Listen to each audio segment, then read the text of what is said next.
ayan. Okay, so welcome the group of La Army.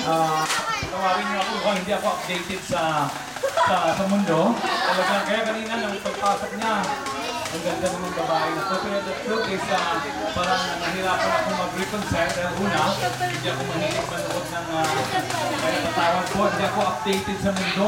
Kasi naubos yung oras ko sa pag-alaga ng mga bataan. Bigyan ako ng TV siguro.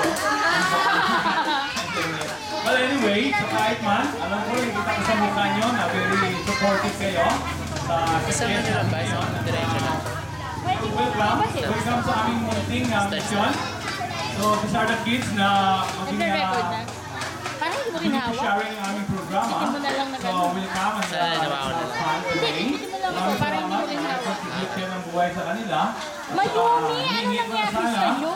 Hindi lang ito yung minsan, but sana ito sila continual activities para sa kasayahan ng mga bata. So, maraming salamat and Merry Christmas and Happy New Year. Alright, God bless. Thank you.